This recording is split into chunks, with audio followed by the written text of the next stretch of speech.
1, 2, 3, come on! Hello दोस्तों, आप सभी का स्वागत है इस न्यू न्यूटन क्लासेस में। जैसा कि अपना चल रहा है हिस्ट्री, अपन ने उठाया है यहाँ पर मध्यकालीन भारत, यानी मध्यकालीन भारत अपन ने यहाँ पर उठाया है। इसमें आपने क्या देखा, सबसे पहले अपन ने अरब आक्रमण के बारे में देखा। अरब आक्रमण यानी कि 712 ईस्वी में दाहिर के समय पर किसके द्वारा किया गया था, तो मोहम्मद बिन कासिम के द्वारा किया गया। उसके बाद तुर्की आक्रमण देखा, यानी कि जो आपने देखा था तुर्की आक्रमण किस तरीके से हुआ, तो आपने पूरा कवर किया है। यानी कि जो महमूद गजनवी था, महमूद गजनवी के द्वारा भारत पर कितनी बार, 17 बार आक्रमण किया गया था। पहला आक्रमण 1000 से 1001 में किया गया था, ये आपको याद रखना है।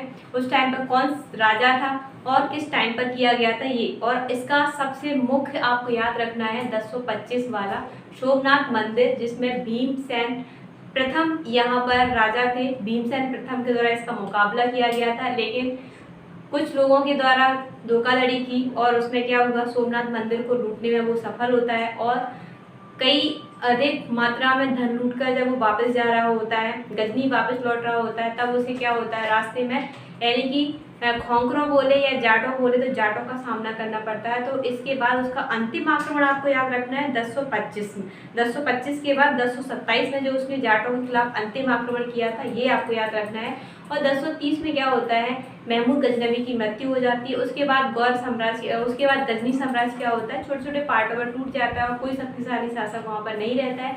उसी में से यानी उन्हीं प्रांतों में से एक और प्रांत रहता है, यानी कि गौर प्रांत, जिसमें मोहम्मद गौरी, आपने देखा मोहम्मद गौरी किस तरीके से भारत में आक्रमण करता है। तो ये आपने पिछले वीडियो में मैंने आपको बताया था। आज इसको पूरा कवर करते हैं। मोहम्मद गौरी, यानी कि मोहम्मद गौरी की अगर बात करें तो मोहम्मद गौरी गौर साम्राज्य से बिलोंग करता था, ठीक है। इसने क्या किया था, भारत पर सबसे पहली बार आक्रमण कहाँ से किया था, देखो उसने अगर बात करें महमूद गजनवी की, तो महमूद गजनवी के द्वारा जो अटैक किए गए थे वो सारे जो खैबर दर्रा है अफगानिस्तान में, वहाँ से किए थे। लेकिन इसने अपना डायरेक्शन चेंज किया, इसने गुजरात वाले एरिया से आक्रमण करना शुरू किया। इसके द्वारा अगर बात करें पहला आक्रमण कब किया गया था, तो 1175, यानी कि आपको याद रखना है मुल्तान के खिलाफ। दूसरा आक्रमण 1176 में कच्छ वाले एरिया को इसने विजिट किया। उसके बाद इसका लालच और बढ़ता गया, इसके बाद इसने गुजरात में किया 1178 में। इसके बाद इसके क्या होता है, भीमसेन जो गुजरात वाले माउंट आबू युद्ध के नाम से जाना जाता है, तो ये क्या होता है, यहाँ पर पराजय इसको हासिल होती है। जो भीमसेन सेकंड है, इसकी माता यानी कि नायिका देवी इसका संरक्षण कर रही होती है, संरक्षिका बन के आती है और इसका मुकाबला करता है भीमसेन सेकंड, और ये क्या होता है, इसको पराजय मिलती है। उसके बाद ये लगातार अटैक करता रहता है और बहुत सारे आक्रमणों में इसको सफलता हासिल होती है। और जिस तरीके से आपने देखा भटिंडा, यानी कि भटिंडा जो हरियाणा में पड़ता है, ये मोस्ट इम्पोर्टेंट रोल निभाता है ये युद्ध तराइन के प्रथम युद्ध के लिए। देखते हैं किस तरीके से इसकी नींव पड़ी। क्या होता है, ये राजपूत शासक या चौहान शासक है, ये चौहान, तो ये क्या करते हैं, बस अपने मस्ती से रहते हैं, यस करते हैं। कोई किसी तरीके से इनको साम्राज्य विस्तार की जरूरत नहीं थी, जितना था उतना दिया भगवान ने। ये उस नीति में विश्वास रखते थे, बस अपने ही एरिया को सुरक्षित करना चाहते थे। तो इन्होंने आसपास वाले एरिया में क्या था, ज़्यादा ध्यान नहीं दिया। उसी तरीके से ये सारी चीज़ें क्या होती है, आगे बढ़ती हैं। और ये क्या होता है, तराइन का प्रथम जो बैटल ऑफ तराइन आप देखते हो 1191 में किस तरीके से होता है, हम आपको बताते हैं। तो आपने सारे आक्रमण आपको याद रखना है कि मोहम्मद गौरी के द्वारा फर्स्ट आक्रमण कब किया गया था, किसके खिलाफ किया गया था, तो 1175 आपको याद रखना है, मुल्तान आक्रमण। ये मोस्ट इंपोर्टेंट है, पहला आपसे पूछा ही जाता है, ये बाकी याद ना हो, ये आपको याद रखना है 1175 वाला। उसके बाद 1176 यानी कच्छ पर आक्रमण किया। उसके बाद अगर बात करते हैं 1178 गुजरात में, इसे माउंट आबू आक्रमण के नाम से भी जानते हैं, ये आपको याद रखना है। वहीं अगर बात करते हैं 1169 पेशावर पर आक्रमण किया। उसके बाद 1181 लाहौर पर आक्रमण किया। और भटिंडा, ये मोस्ट इम्पोर्टेंट है कि कौन सा आक्रमण है जो तराइन के युद्ध को यानी कि जन्म देता है। तराइन बैटल ऑफ फर्स्ट जो तराइन हुआ था, तराइन का पहला युद्ध हुआ था, कौन सा युद्ध है जो उसको मतलब जन्म देता है, तो ये भटिंडा वाला आपको देख रहा हो 1189, यानी कि भटिंडा पर आक्रमण किया था इसके द्वारा। ये तराइन के युद्ध के लिए नींव डालता है, ये आपको याद रखना है। भटिंडा कहाँ पड़ता है, गुजरात में। तो ये मैप पहले आप देखते हो किस तरीके से इस युद्ध की नींव पड़ती है। देखो अजमेर का शासक कौन है, पृथ्वीराज चौहान। ये कौन से वाले, तृतीय।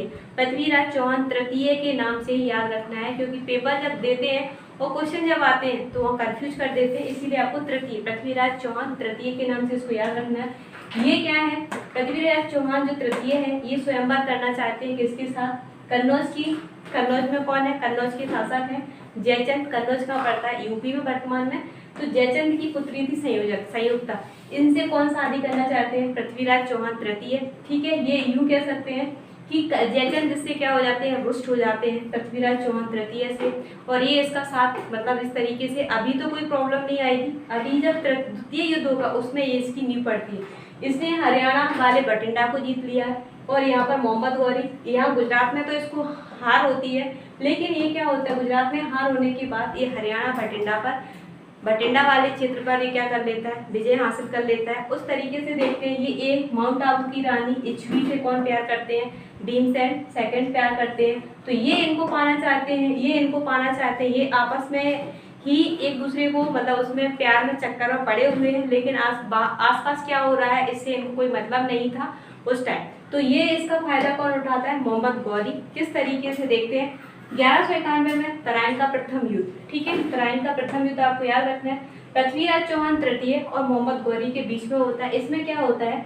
गोविंदराज पृथ्वीराज चौहान के गवर्नर, आपको याद रखना है तराइन के प्रथम युद्ध में पृथ्वीराज चौहान के गवर्नर यानी कि उसके जो राज्यपाल थे वो कौन थे, गवर्नर कौन था यहाँ का, तो गोविंदराज तोमर जो था, गोविंदराज तोमर इसका गवर्नर रहता है। ये इस युद्ध का आक्रमण का सामना करता है। ठीक है, मोहम्मद गौरी के द्वारा यहाँ पर अटैक किया जाता है, तो इस युद्ध का सामना करता है। गोविंदराज अपने साथ किसको लेते हैं, तो गोविंदराज अपने मित्र यानी कि ये दिल्ली में रहते हैं चामुंड राय को अपने साथी के साथ मोहम्मद गौरी पर आक्रमण करते हैं।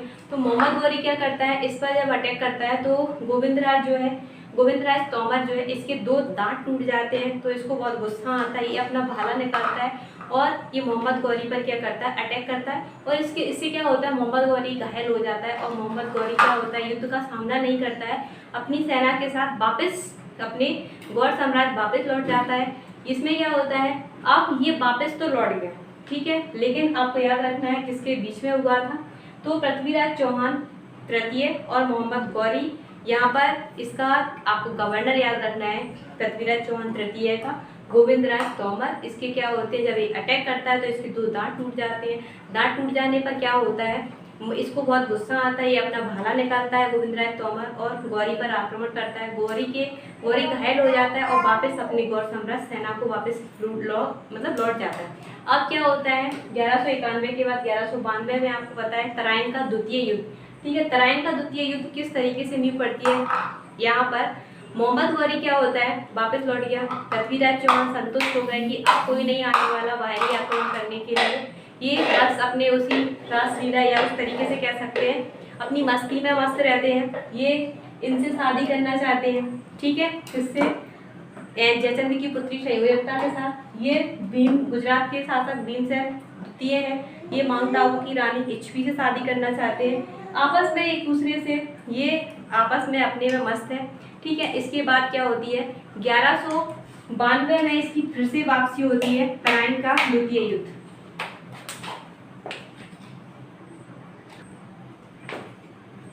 अब देखना है आपको तराइन का दूसरा युद्ध। देखो तराइन के दूसरे युद्ध के पीछे ये कहानी आपको पूरा याद रखना है, बस मैप के थ्रू इसीलिए बता दिया जिससे कि आप इस चीज़ों को भूले नहीं। किस तरीके से भारत में ये मोहम्मद गौरी किस तरीके से अजमेर वाले एरिया में अट्रैक्टिव होता है, तो ये मेन रीजन था कि ये अपने में मस्त थे, किसी को किसी का कोई मतलब नहीं था। 1191 में क्या होता है, तराइन का प्रथम युद्ध में जब ये भाग जाता है तो ये जो पृथ्वीराज चौहान तृतीय है इसकी यही कमजोरी थी, या फिर ये कहे कि इन्होंने कोई तैयारी नहीं की थी।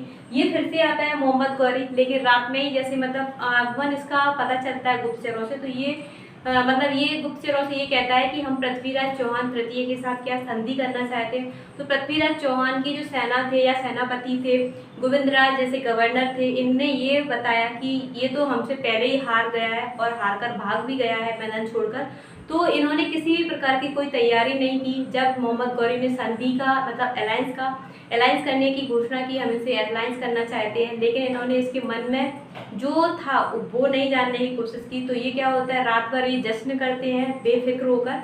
पृथ्वीराज चौहान की जो सेना थी जश्न मनाती है, आराम से रहती है, कोई तैयारी नहीं किसी भी प्रकार की।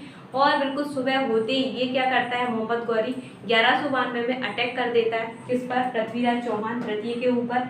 यहाँ पर किसी भी प्रकार की कोई तैयारी ना होने के कारण कि पृथ्वीराज चौहान तृतीय को हारना पड़ता है और इस तरीके से 1192 में जो तराइन का द्वितीय युद्ध है यहाँ पर जीत होती है मोहम्मद गौरी की और पृथ्वीराज चौहान तृतीय की हार होती है। तो ये याद रखना है कि मुख्य कारण क्या था।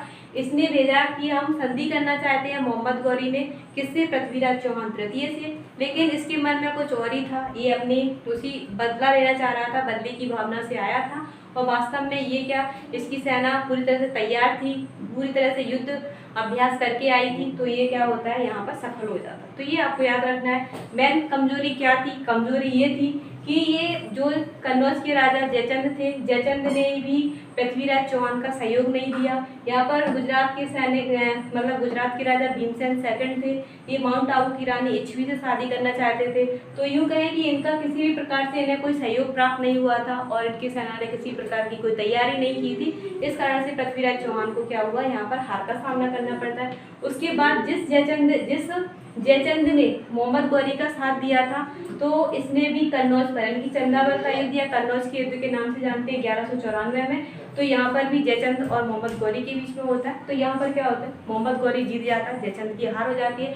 अब इसके आगे क्या होता है, जब ये हार जाता है, मतलब ये सब राजा हार गए, जो अजमेर था, अजमेर पर अधिकार किसका हो जाता है, मोहम्मद गौरी का हो जाता है। मोहम्मद गौरी क्या करता है, इसके साथ इसके जो गुलाम रहते हैं, यानी कि आपने सुना होगा कुतुबुद्दीन ऐबक, तो ये अजमेर वाले एरिया को कुतुबुद्दीन ऐबक को देकर चला जाता है, ये याद रखना है। अब यहाँ से नींव पड़ती है गुलाम वंश की, यानी कि दिल्ली जो सल्तनत आप पढ़ोगे तो इसमें आपको इतना ही पढ़ना है कि मोहम्मद गौरी किस तरीके से भारत में पहला आक्रमण, तराइन का दूसरा, तराइन का पहला, तराइन का दूसरा, चंदावर का युद्ध, ये आपको याद रखनी है, मोस्ट इंपोर्टेंट है पेपर की दृष्टि से। जो स्टोरी आपको बताई है वो याद रखना है, आपको याद हो जाएगा। इसी तरीके से स्टोरी के रूप में आप पढ़ोगे, आपको चीज़ें याद रहेंगी। देखो तराइन के पहले युद्ध के लिए हमने आपको क्या स्टोरी बताई कि जो गोविंदराज प्रथम था, तराइन के युद्ध में मोहम्मद गौरी का सामना करता है, लेकिन उसके क्या होते हैं, 2 दांत टूट जाते हैं। दांत टूट जाने से क्या होता है, मोहम्मद उसको गुस्सा आता है, अपना भाला निकालता है, मोहम्मद गौरी पर आक्रमण करता है, उसको घायल कर देता है और क्या होता है, मोहम्मद गौरी मैदान छोड़कर भाग जाता है। अब 1 साल के बाद मोहम्मद गौरी क्या होता है, बदले की भावना लेकर गया था और बदले की भावना लेकर आया और इसने झूठा दिखावा किया पृथ्वीराज चौहान तृतीय के सामने कि हम संधि करना चाहते। इस भ्रम में रही किसकी, चौहान की सेना, कि ये तो पहले ही हारा हुआ व्यक्ति है, ये क्या हमें हराएगा। तो ओवर कॉन्फिडेंस भी बहुत बेकार होता है, चाहे वो एग्जाम के लिए हो चाहे किसी राजा के लिए। तो ओवर कॉन्फिडेंस रहे, पृथ्वीराज चौहान तृतीय के सैनिक कोई प्रयास नहीं करते, कोई अभ्यास नहीं करते, जश्न और मनाते हैं। तो रात भर जश्न मनाएंगे, सुबह क्या करेंगे, सोएंगे, तो वही हुआ। लेकिन मोहम्मद गौरी की चालाकी देखो, वो अपनी सेना को तैयार करके रहता है, बराबर युद्ध अभ्यास करके और पृथ्वीराज चौहान तृतीय को पराजित कर देते हैं, ये आपको याद रखना है। वहीं चंदावर के युद्ध में जयचंद जैसे ही राजा ने उसका साथ दिया था मोहम्मद गौरी का, किसकी बढ़ास में, मतलब वो भी बदले की भावना में जी रहा था, क्योंकि उसने उसकी बेटी को भगा लिया था पृथ्वीराज चौहान तृतीय के द्वारा, स्वयंवर कर लिया था संयोजकता के साथ। तो ये बदले की भावनाएं थी जो उन्हें आपस में लेकर डूब जाती है। अब अजमेर पर किसको अधिकार में आ गया, अजमेर वाला एरिया किसको दे जाता है, तो वो अपने गुलाम कुतुबुद्दीन ऐबक को दे जाता है। कल पढ़ते हैं कुतुबुद्दीन ऐबक के बारे में और जानकारी लेंगे, इसके लिए हमारे साथ जुड़े रहिए। Thank you.